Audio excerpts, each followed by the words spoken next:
Hi, everyone. Welcome back to People You Want to Know podcast.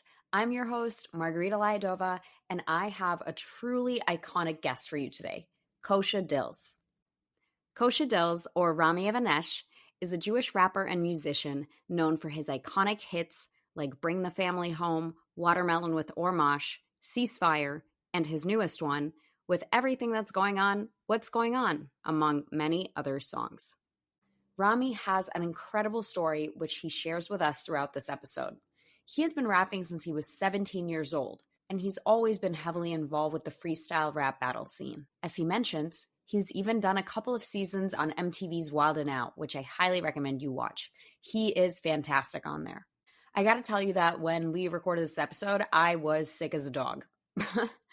The day before, I completely lost my voice. I didn't speak the whole day because I knew I had to record this episode with Kosha Dillz the next day. So I had to get my shit together. And what can I say? Show must go on. So if you hear me sound a little raspy, I was ill, okay? I was really ill. I was like on antibiotics and everything. I also should probably mention how I met Kosha Dillz. Kosh and I met all the way back in 2017 when a Jewish organization I worked for in Minnesota hired him to come do an event for a teen program. I was one of the staff members of this teen program, so I got to meet Rami, see him perform, etc. It's been awesome to see his growth as an artist and a Jewish leader ever since. Anyway, in this episode, we cover his identity, his work, how he's feeling post-October 7th, and many other things. It's very apparent that this man has a million things going on, and he has just been working around the clock to support the Jewish and Israeli communities. Some of the things Rami says are so refreshing. For instance, he talks about the importance of mental health in this difficult time, which I haven't heard many others discuss. He gets real with us on this episode, giving us a look at his life and all of the behind the scenes. I don't want to spoil too much, but I do want to take a moment to thank Kosha Dillz, aka Rami, for being amazing and doing this episode with People Jew Wanna Know. Please enjoy. Hey, Kosh, thanks so much for coming on People Jew Wanna Know podcast. How are you? How's it going? I like the name of the podcast. Thank you. It's a real privilege to have you here. Thanks again for doing this. My first question for you is, tell us about yourself. What do you do and how did you get there? That's it. Tell me about myself, man. I feel like it's such a broad question, but we'll go right to it. So what people wouldn't know about me, I'm born Rami Even-Esh, so Israeli-American, first one born here in the States. So I always felt a little bit on the outside of my Israeli family, I would say. Grew up doing sports, soccer, wrestling has really defined me as a part of who I am as a wrestler. And became a hip-hop artist probably about 2004, 2005, releasing my first songs.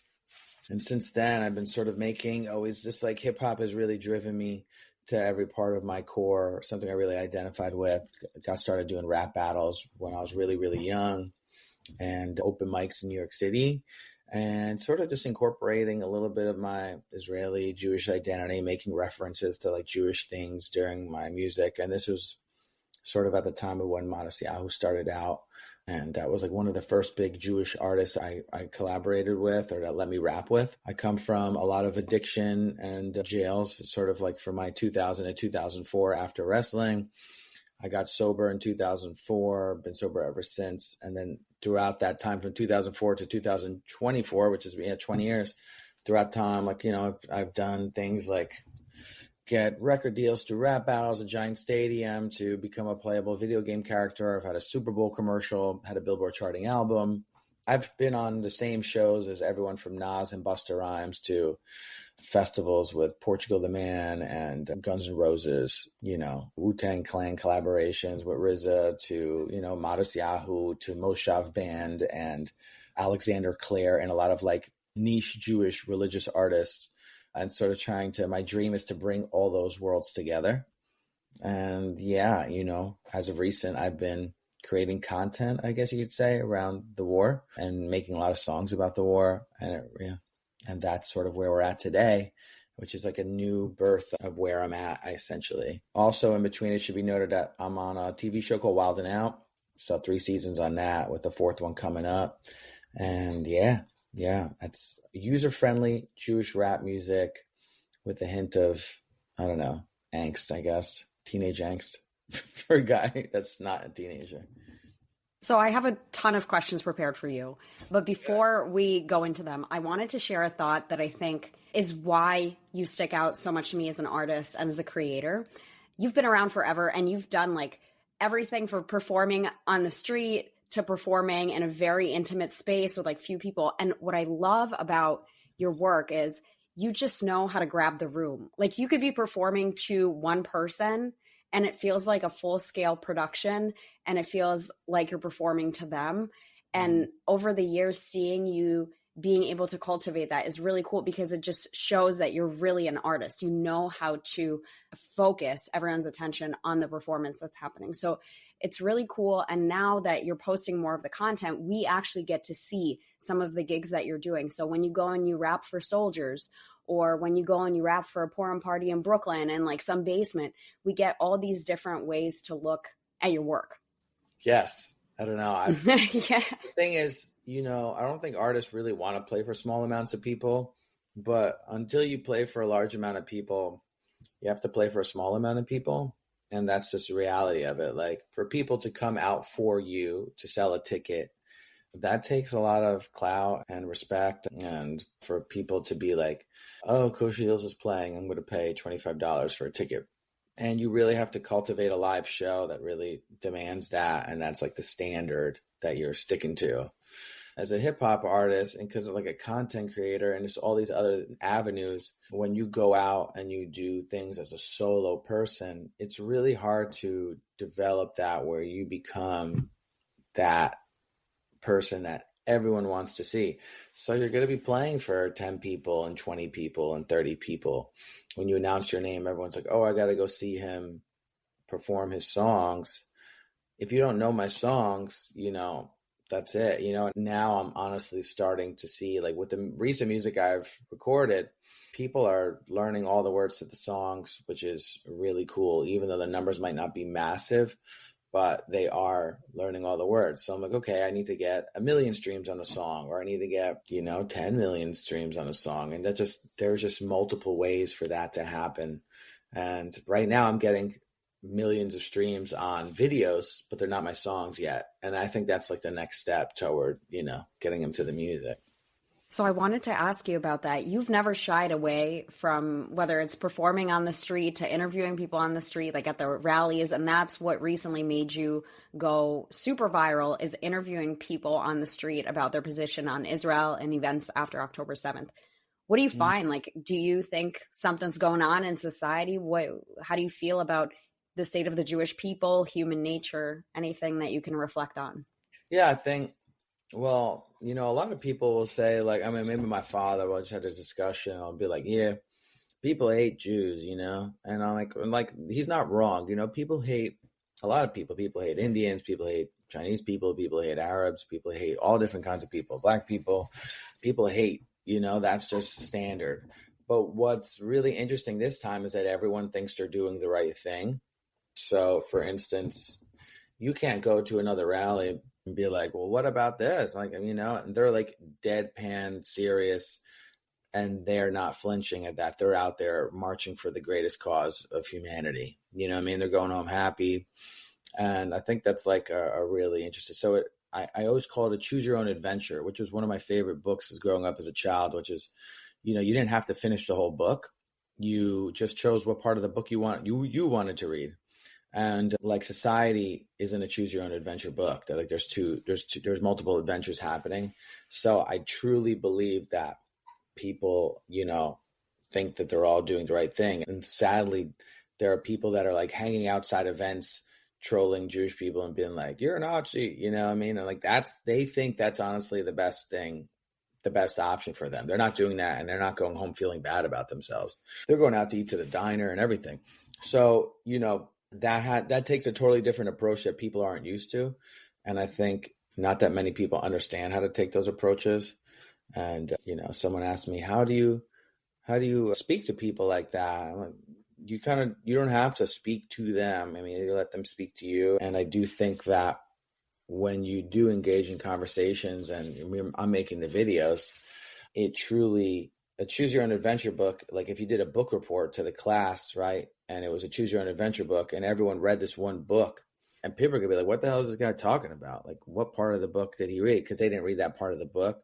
So that's the unfortunate part. And you're trying to convince somebody to make a different decision, but they already went down the path like of that book. And that's a society we live in. We live in, we cut half of the statement off on an edit on a video and it's broadcasted to millions of people.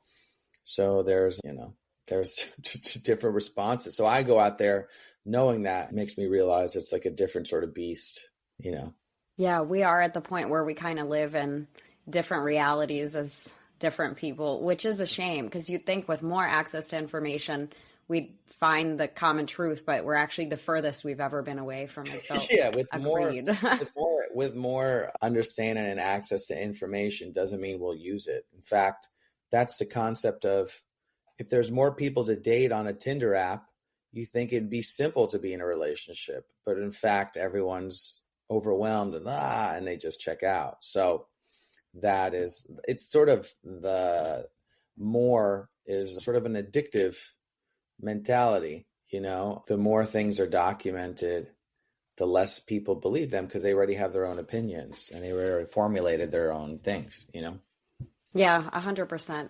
I also want to ask you about this character that you had built over 20 years now, Kosha Dillz. How did you come up with this persona? And have there been times in your life where you felt like further or closer to Kosha Dillz? Because now I feel like you're the closest you've ever been to like this Kosha Dillz that you've been building towards.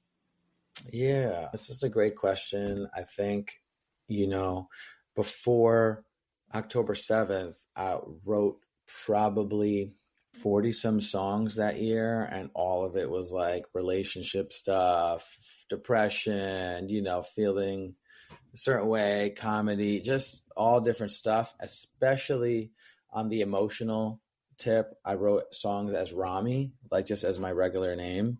And I really when it comes to songwriting, I took a songwriting class actually with Kimbra.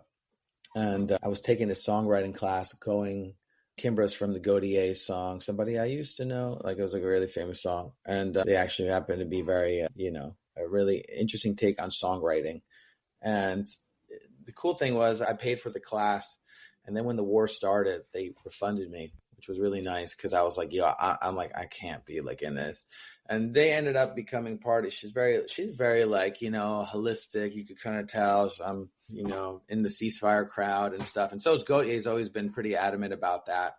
And, but I did really appreciate the fact that I was in the class and they're like, yeah, we'll refund you and like, go take care of yourself and your family. And anyways, I figured it should be noted because I'm sure people will look them up and be like, hey, they don't, I kind of judge people based on things like that, which is really cool.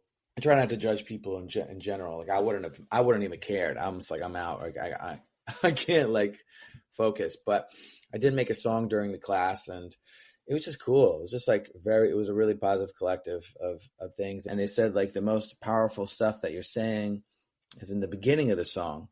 And when October 7th happened, I was like, it's Kosha Dillz time. Like that's what we're doing right now.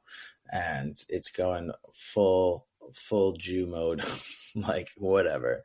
And I felt that like, when you develop a character or an onstage persona, and then you have your offstage persona, I mean, to many people, they ask you and they separate you. Like, are you two different people? Like, I'm not two different people. I'm the same person. It's just my stage name and whatever, But you could kind of create that story.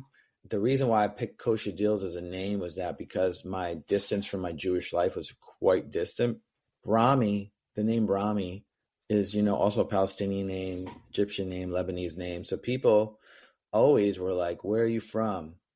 And anytime someone asked me where I'm from, I already knew where they were from because, Israelis and Middle Eastern families were trained to know where people are from. It's like a Middle Eastern thing. So if someone says their name is Mo and you hear their accent, your name's not Mo, like your name's, Muhammad. It's like a shortened thing, but it's only certain things that people from the Middle East do because people judge you based on your characters. So and when I lived in LA, everyone's like, oh, Rami, are you Ramin? That was like a Persian thing. so anyone from Iran would ask me if I was Iranian. So Kosha Dillz was like, no, I'm a Jew. I'm like, this is what it is, just so you know. And you don't have to say, what's your name? Kosha Dillz. So it was like something I've done. And I realized I did that, from like my 20s to like my 40, like now I'm over 40. So it's you did it from like a really young thing. And you're like, damn, like other people didn't deal with this growing up. You know what I mean? So I really like I'm excited. Like I'm releasing all this music as Kosha Dillz, but like I'm still going to do stuff as Rami, and it just, whenever I get to it. But I have all the songs written, and it has nothing to do with Jewish life. It doesn't have anything to do with it. It just has to do with life. When we look at all this content creation based around Jewish identity, there's going to be a lot of people that are like, what about your real life? You know what I mean? Like, what about life outside the internet and fighting anti-Semitism and all this other crap? It's like, what about you? Like, what's going on with you, And I think, because I don't want to be like, no, I'm not here to like fight the endless fight. I'm just here to have a good time, really, and deliver my purpose. And I want other people to have a good time too. This is part of it, but it's not everything, like my music is for everyone. And it's great when non-Jewish people like my music, and its majority has been that. Jewish people aren't really like concert goers. I don't think they're like purveyors of music digestion, and just like banging songs all day and just playlists and concerts. And that's kind of the issue I've always had with it. So when October 7th happened, though, I was like, how can I bridge creativity into a war? And I'm very interested in war music. I was like, oh, I'm going to be like Leonard Cohen and go play for the soldiers he did it during the Yom Kippur War. He came from Greece. He went to Egypt. And I'm like, this is what we're doing. We're just going out there. We're playing for soldiers. Like, this is what we're doing. Cause I think that if I play for soldiers and they lift their morale, it's sort of like a very historical thing for Jewish people to uplift their people for battle and post battle. And I don't know, that's just something I resonate with. Wow, I had no idea about your name and how you came up with this persona. But let me tell you, as someone named Margarita, I empathize so much because whenever I introduce myself, I say I'm Margarita like the drink. I am getting ahead of the comments and the jokes and oh, were you named after the drink or the pizza? Because 100% of the time, somebody has follow-up questions regarding my name. Right, and it's like, fucking shoot yourself. I'm just basically, it's like the word. I can totally imagine that. You're like, please just, right. And then maybe you'll be let's like, end this. Yeah, exactly. Yeah. You're like, please, no, don't say anything. I guess to seal the deal on this topic of, what's going on in Israel and with the Jewish people, is there anything you want young Jewish people to hear? I don't think I'd be saying anything that reinvents the wheel that they don't already know. But it's just that a lot of people are in panic mode. Like I do see like a little bit of disunity after so long, like there was dysfunction in the beginning of there's like stages of relationships, right? And I really create this war into a relationship. As that in the beginning, everyone's excited. We're raising all this money. I think they raised $1 billion from the Jewish federations to make programs and this. We got to and send it to the people in Israel. And then you would see in Israel, there would be other people raising money for like helmets, right? And you're like, how are they raising money for helmets if we raise all this money over here to send over there, right? After October 7th. And then everyone that's protesting us in America is saying they give all their money to us. So none of us seem to have it. So it's a little bit of a disarray. Then things get sort of, condensed. We see the content coming out. Now we're at another point where it's like 5, almost 6 months in. We're at a store where we're really exhausted. Now that's where you see like a team, team players come in where it's like, maybe I need to stop and take a break and you got to put me on the bench and bring in some new reinforcements. And we have this sort of circle of life within our own communities. It's like, it's time to take a break and reassess like your purpose and where you are and how you're, best suited to do certain things. Like here, you started a podcast. I think people aren't talking about the mental health and the trauma and the PTSD. We never lived in a society where we literally consume content of explosions and kidnappings and maimings and blood. And, should you choose to see this real? And you say yes, even though it literally blocking it because it's not suitable for people to see. And this is the stuff that we choose to consume for like 5-6 hours a day. We never lived in a time in our society, right? So no one really could know. Like even when we had war, someone back in Vietnam or in Gulf War, they weren't scrolling on Instagram looking at it. And like I said, you could choose your own adventure in it and choose what you wish to see. You could see this side, you could see that side. And it's literally created for you by like some computer system. So for myself, I'll let you know that I take a lot of personal time for myself, a lot of exercise, therapy. I'm consistently like checking in with people about how I'm doing that has nothing to do with the war. Because like I said, there's alternate realities. In Israel, everyone's sort of involved in it. So it's a different experience. So people in Israel don't even understand what's happening over here. And we don't necessarily understand what's happening over there. I only know because I've been there already 3 times since the war started. And I think it's really important to pull back a little bit and like just do like an inventory of like what you've done and where you could do better. And, I've only definitely noticed this because I see people necessarily not being in a good space, and then they're like publicly defaming other people. You know what I mean? I was like, seems like a little disunity, and I seem like, people are just exhausted, pointing fingers. So I take a step back and say like, okay, if I take a couple of days off the computer, like the world will go on. That's really sound advice. How was your last trip out to Israel a couple of weeks ago? I was just there I was actually just there like last week. So it was really cool. I feel like a lot of the focus is mental health. And for me, mental health is like a huge thing that I've dealt with just through addiction and just, a lot of my decisions, I would say, and just things I've dealt with throughout my entire life. So I'd say the country is highly focused on mental health. I performed at a hospital, at Sheba Hospital, and I performed for one of the released hostages. Randomly, I met one of the girls there that was released, and I interviewed her cousin here in America completely randomly. And at that time, she was held hostage. So I thought like the stuff that I did, and I said, man, if I didn't do anything else, I met this kid. We made a video. The video hit over 1 million views on Instagram. This kid, Eli, he's from Columbia University. It was like one of my first videos, and he was from his family's Libyan Jews. So we talked about the Libyan Jews, and it was really awesome because I started realizing that like when I was creating these videos, this specific thing was somehow down the way going to lead to me meeting his relative. And I thought, wow, if I didn't do anything else, this would have been perfect. I could just like kind of like hang it up and not even touch this topic yet and just like take time off, But the entire country, all the interviews I did, performing for soldiers, everyone's really, really focused on mental health because it's exhausting. Like no war has lasted this long, really, I mean, the Yom Kippur War was 3 weeks, 6-day war was, 6 days. So this now is something that no one really expected. And whenever you're in Israel, there's never like enough time to do something. So I just did as much as I could. And that was it. I realized when I was there, I was like, wow, anytime I go to Israel, I'm exhausted. Like, I'm just like, oh, you're supposed to do all these things. And it's really hard to stick to a schedule. So I did as much as I could, checked in with all the people I checked in with, saw some family, and that's basically it, And I know it's like I'll go back out and I'll try to do more interviews and make more video and make more content. But I think going to Sheba Hospital, if there's some place that you could visit, with the injured soldiers, that is just a place that's just really powerful because it just keeps like a lot of the spirit up for people that are hurt and they're still in good spirit. It makes you, have some reflection on what it's like. And there's a lot of volunteer programs happening now. So there's everything from picking oranges to seeing, to performing, to spending time with people that are injured.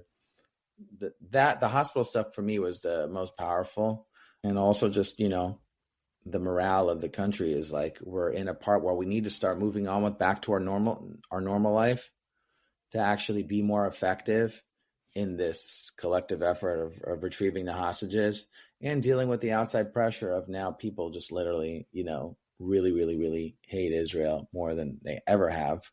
And that's, like I said, that's taxing on the mind. So, now that I'm back, I'm like, okay, when I go back, what's it going to be like, and what's going to be my purpose? Yeah, and something that I'll add to what you said is this particular war, which at this point there should be a name for it. I know we call it like October 7th, but I feel like in history books there's going to be a name for whatever ensued. Operation Iron Swords or something, I don't know. Yeah. So the reason it feels unprecedented, not only because of the length, but because I don't think we've ever had so many civilian hostages taken for this long. Like, that's the part that I think is new. There are 6 American citizens that are currently being held hostage. And the other day, the U.S. abstained from vetoing a deal that failed to call for a ceasefire that included the release of the hostages. 6 American citizens are held hostage, and our country turned our backs on them. Yeah, I don't really know what to say about that. I just know that. I mean, I always feel like Israel's going to do whatever they want to do anyway. Yeah. They're going to be fine. I know I have other people that share the sentiment that like too much American involvement is sort of the peril of and the driving force of society of people that like protest us. But I try to stay out of politics because my stuff is based on human experience. Like I said, I interviewed a guy whose family was held hostage in New York City, and I got to perform for his cousin that was freed, that was hostage. And I thought, like that's like for me, the full circle of what my mission is. My mission isn't really to like rally the vote of America. You know what I mean? It's not to push politics on any level.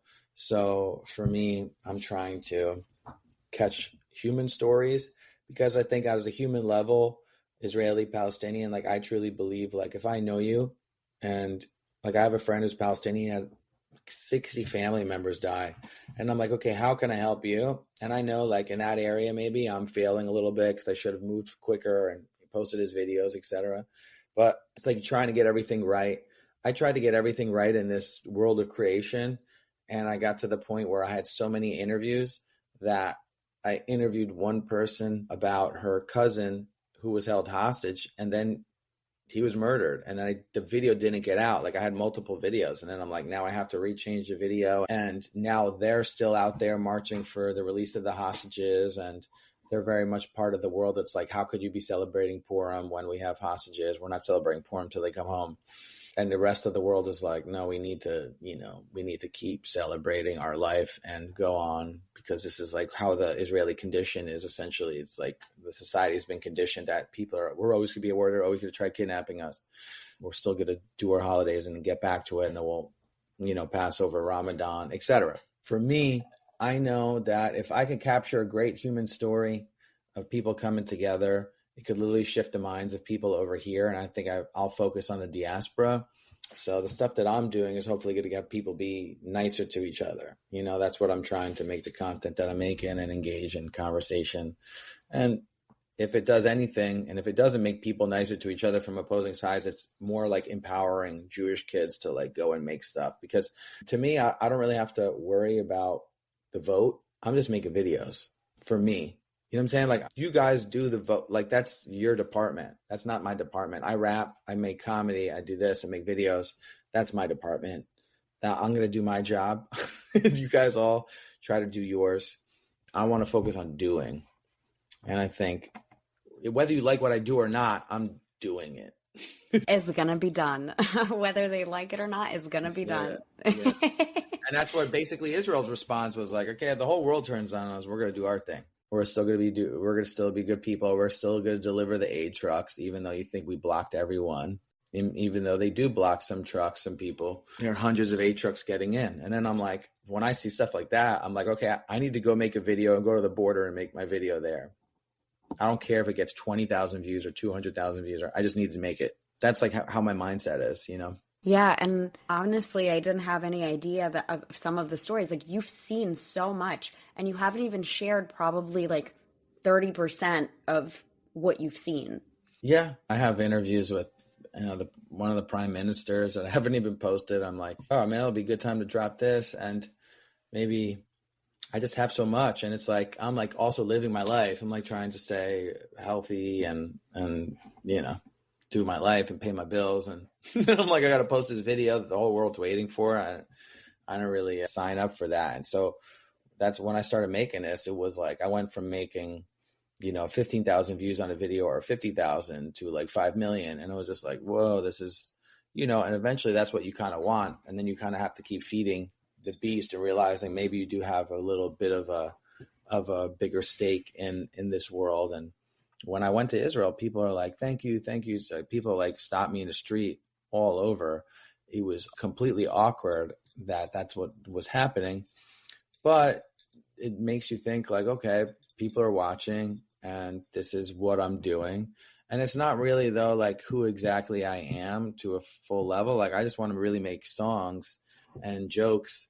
And right now this is a vehicle to do all of that. So it's sort of like a miniature movie. And so I'm creating stuff for the after post-war effort that's sort of similar, like a whole TV show that I already have recorded multiple, Instagram TV show, but Instagram TV.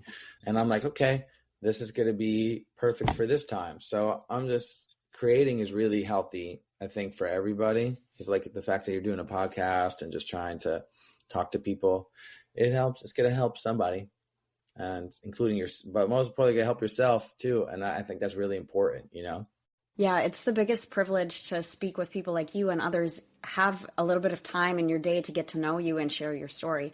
And all of this brings me to my next question as we wrap up here. You've got a lot of stuff in the pipeline, stuff we would expect and stuff that we wouldn't expect, right? A lot of things that you're working on as you think of it. What's the best way to connect with you on social media? Listen, obviously my Instagram's doing well. So you guys message me on Kosha Dillz. You got a website, Kosha Dillz World. You could listen to all the music on Spotify, Apple, YouTube. And I have a new project that's going to come out called My Piece of the War. It's going to be cool, really new. And it's peace as in PEACE, and sort of trying to make peace with just, this new world that I live in. And I think if you want to subscribe to find out my tour dates, Bands in Town is a great place where just like everything gets announced on my website. But, I think I got a contact form there. You could reach out to me, DM me, any questions, share stuff, share these videos, share this with people. And ultimately, if a great place to come see me is at an event, a show, in a lighter mood. And, I don't really tell people when I'm filming because that's like sort of the element of surprise, So yeah, that's it. A selfish question. Where are you doing your comedy? I want to see your set. Oh, I'm doing something tonight at Dangerfields, Stand Up New York, but I'll let you know. Yeah. And I also have a text line, especially for New Yorkers, 732-335-7573. I do a lot of pop-up stuff in New York. And I'm actually doing a set tonight. So that's cool. But comedy's pretty often. Good luck. I'm excited to see it. Yeah. Thank you. Okay. Well, last question for you. It's one that I ask every single guest. Who would you like to nominate for People Jew Want to Know podcast? Put on Ezra Feig, Nice Jewish Runners. He's the creator of Nice Jewish Runners, really dope guy. And he's created something really amazing with running clubs since the war started all around the country and Canada too. So 20 cities, including New York. Thanks. That's a fantastic nomination, and I can't wait to have them on. Thanks for doing this. You got it. If you've enjoyed this podcast, please go ahead and rate us 5 stars. Be the first to hear our episodes by subscribing to People Jew Want to Know wherever you get your podcasts. And for exclusive content, follow us on Instagram at People Jew Want to Know.